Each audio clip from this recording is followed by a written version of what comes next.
Hi, I'm Dr. Steve Cohen, a plastic surgeon in La Jolla, California. A couple of questions have recently come up that I want to answer. One of them, the answer is a little more complex. Number one, it's not a God-given right that every child will be able to breastfeed. For instance, based on your nipple, based on how the child latches on, there can be a variety of reasons why a child may not breastfeed. Or once we have an operation on our breast, should that occur, we immediately think that's related to the breast implant. The reality is, with careful surgery, the breast implant is always placed below the gland, and in most cases in the US, below the muscle. Because of that, breastfeeding really should not be affected in the majority of women. That said, the breast will certainly be affected by pregnancy, engorging with milk, and then shrinking back down, and that can be a little bit more unpredictable.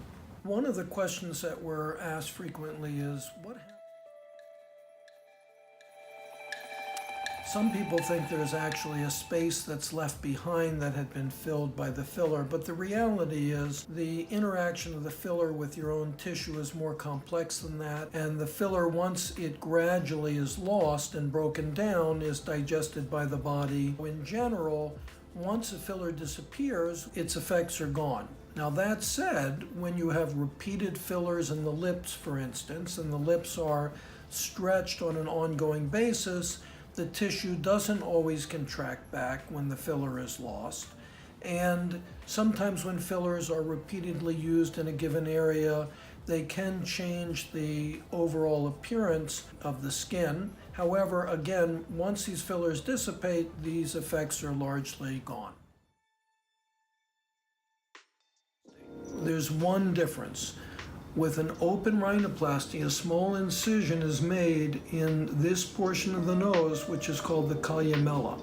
With a closed rhinoplasty, the incisions are completely internal in the nose. The advantages of the open rhinoplasty in complex nasal deformities are incredible because you're looking at the exact anatomy of the nose and you're able to rebuild this very, very precisely. With closed rhinoplasties, it's a little bit more in the hands of a good surgical sculptor because you have to visualize the changes you're producing under the skin by looking at the surface. And so I tend to use closed rhinoplasties primarily in patients who have normal appearing tips and really are more bothered by a hump on the nose. A lot of people think that fat goes away, and the reality is the technical improvements in fat grafting has made this one of the most popular procedures now in the US and overseas. And the reason for that is when you use fat as a filler and you place it in anatomically appropriate compartments where the fat has actually been lost, it's a little bit like changing the carpeting at home. Yes, you're going to walk on it again, it's going to get worn out again, but in essence, you've put in new carpeting.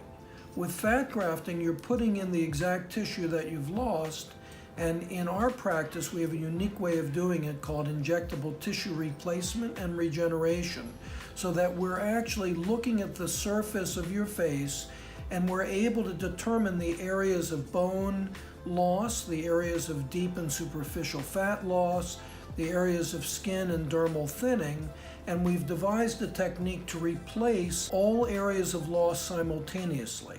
When we do this, what we're seeing in patients average age 62, for instance, when this is done during a facelift, their facial volume actually is better at 2 years than it was 1 month after the procedure, and that's in spite of no weight gain in these patients. So there's something very unique about fat in that really, really nice results beginning around 6 months and improving for about 2 years. This is really akin to watering a flower and seeing a wilted flower come back to life. There's nothing better than making new blood vessels for any organ in the body, skin included. So these techniques of fat grafting, which many people label as unpredictable, are predictably unpredictable.